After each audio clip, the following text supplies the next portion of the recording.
I need to really get used to looking into the lens rather than at my screen and my monitor. Today, I'm going to talk about social pressure.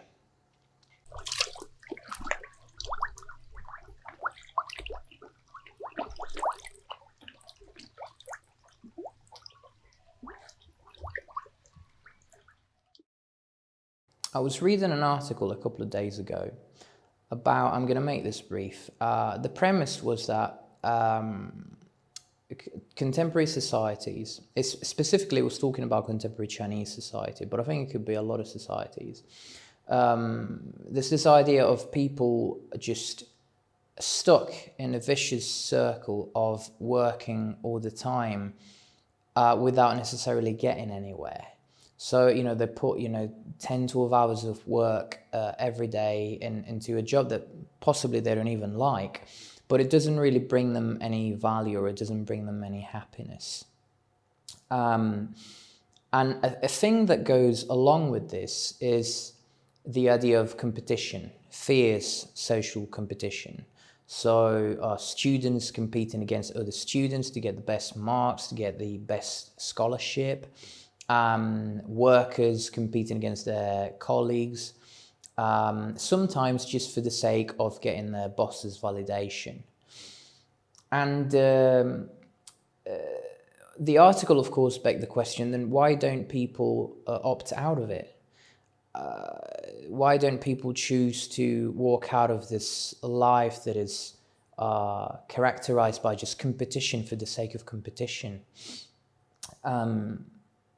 Wouldn't it be possible to build an alternative lifestyle, to boycott the system and craft or create a life that is more suitable to you, to what you want, to the way you want to live? And the idea was, no, people don't walk out of it, because if they do, there is this immense social pressure that comes into play. That is, people around them will look at them as a failure. I think this was referring specifically to the Chinese society. Perhaps in the West it's not as strict. There are now channels for people to get out of it, although it's not as easy and it does take a lot of courage.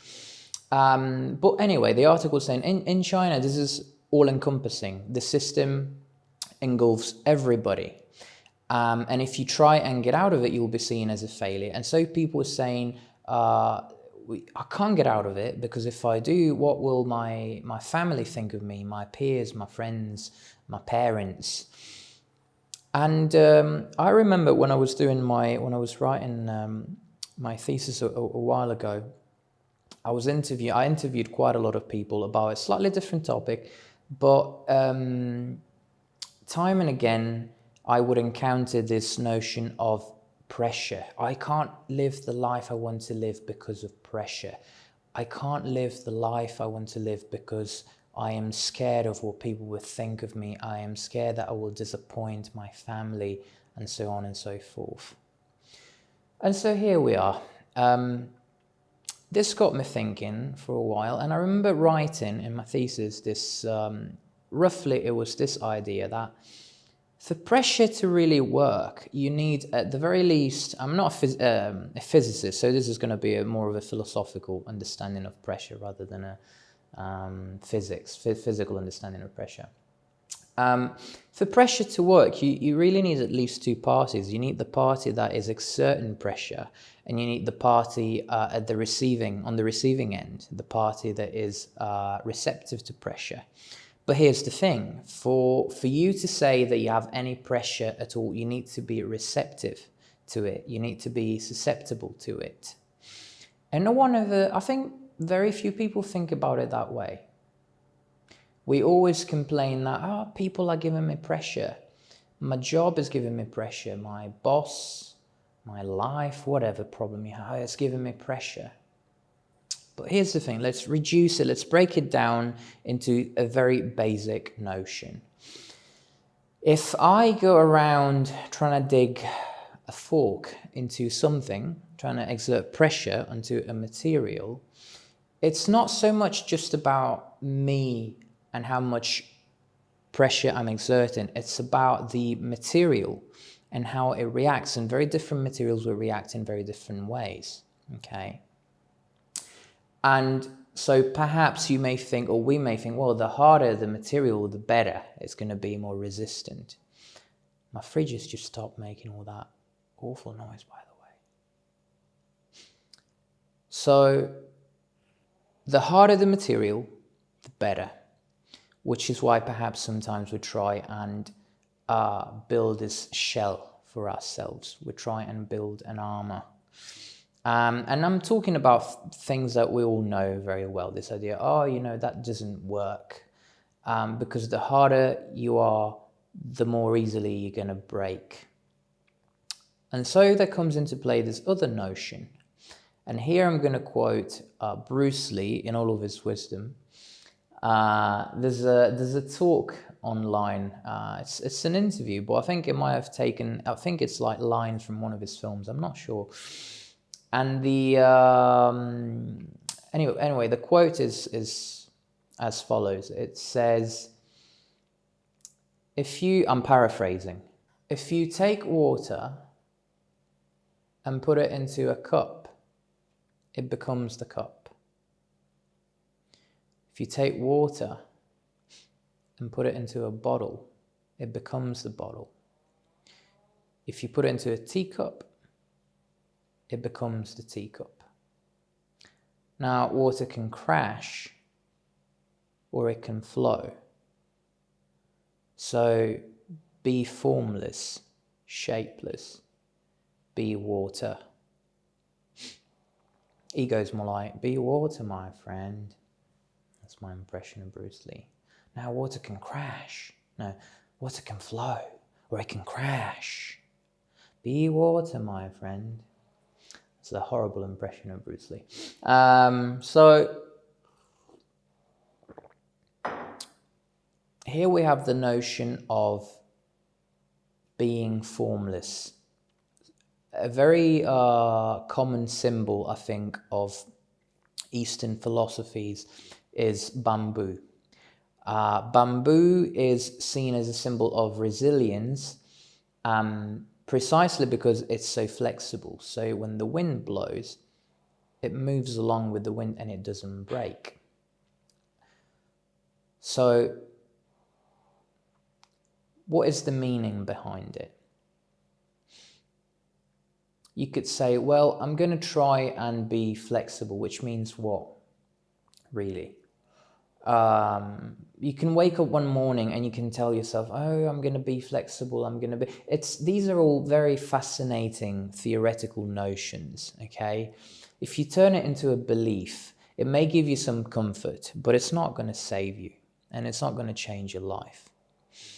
So instead of telling yourself that you're going to be flexible, that you're going to be like water or like bamboo or like jello, do something different.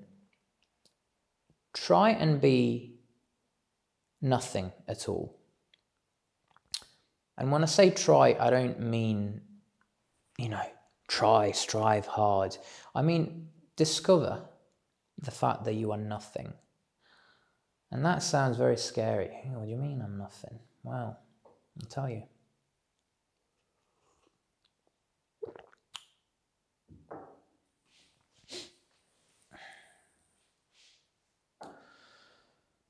What if I try to apply pressure onto nothing?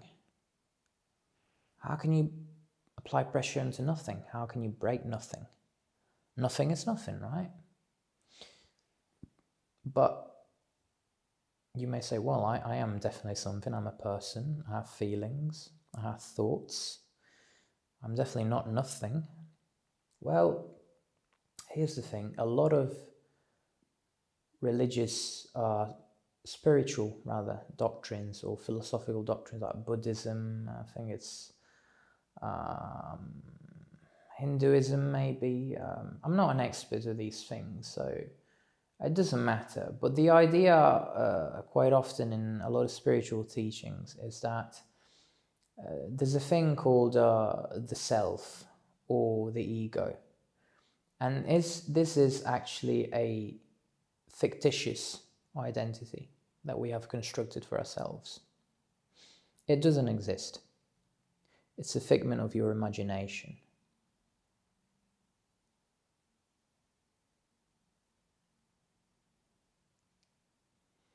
So the ego, which is to say you, who you think you are, what you normally refer to as I, doesn't actually exist. It's a collection of thoughts, stories that you have, stories of things that happened to you in the past, opinions that you have of yourself, that other people have of yourself, and you have collected along the way all this time. A collection of all of your past achievements, your certificates, your degree. If you have a degree in engineering, then you are Bob Barley, the engineer. And it's also based on what you do. You wake up every morning, and if you are a writer, if you're writing a book, you see how language betrays us. What did I just say? If you are a writer, you're not a writer. You just write. Does that make you a writer? Does it mean that you should get an identity out of what you do? Does it mean you should get an identity out of your job? If I do research, am I a researcher? If I cook, am I a cooker? Am I a cook? Isn't it funny? Doesn't it strike you as odd that we get an identity? We turn the thing that we do and we turn it into what we are. I'm a lawyer. Why? Because you practice law? Is that all you are? No, I'm also a father because I have a kid. So that makes you a father. Okay. What else? Well, I am this and such. I have done this in the past. I have traveled a lot, so I'm a traveler. I am a person who blah, blah, blah, blah, blah, blah, blah, blah. You put it all together and you get this little blob of thoughts, and that is who you think you are. That is the self or the ego. It depends. People, different spiritual teachers call it different words. It doesn't matter. Don't get attached to language. And that's it. And that is the thing that is receptive to pressure. An invention of your mind, a projection of your mind. It's sort of an optical illusion of your mind. There's thought in your consciousness that is no more than an object. It's a bundle of thoughts, but you've mistaken it for who you are. Because in reality, who you are cannot be perceived. When you think about a light that shines on something, the light cannot shine on itself. But it's very much real. But it can never see itself. Your eyes can't see themselves unless you look in a mirror. Unless you look in a mirror. And what happens when you see something beautiful? What happens when you fall in love with a person in a real, genuine way, What happens when you appreciate a sunset? All of a sudden you are hit by something that you can't describe, something that it feels like it has a lot of value, but you can't put your words on it. What is it? If that sunset was like acting like a mirror, could it be that you're seeing yourself?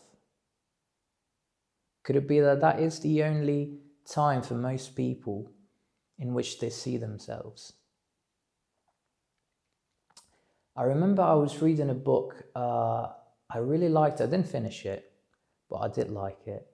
And it was a book written by a guy who worked in the forestry industry. He worked with trees. He worked in forests. And the whole premise of the book was learning from trees, looking at the way trees live, the way they are, and learning from them. And I'm a huge supporter of this idea of learning from nature, from animals, from plants. And he said that he wrote this it was a very short sentence. I just remembered this. It was like, tree, I do understand now. When I see you,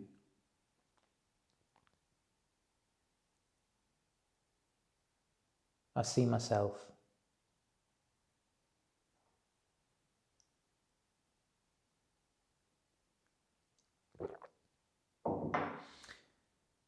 And I don't know why,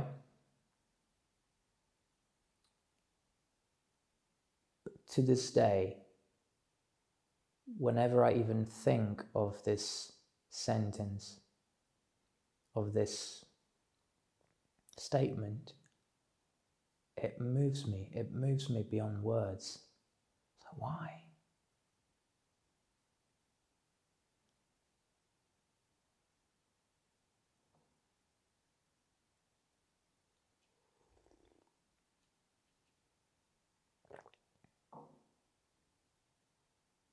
So maybe that's what you are. Maybe for you to really see who you are, you need to go out, be silent, look at something beautiful. Then you can come and tell me what you find, or you don't have to tell me, of course. Right there in that moment, try and feel that pressure. For that split of a second, is it even there?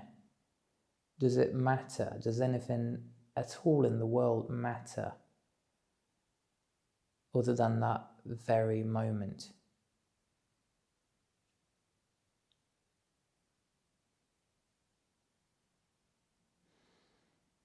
This is all I want to say about it today. If you found this video of value, consider subscribing, and I'll see you next time with another cup of tea. Cheerio.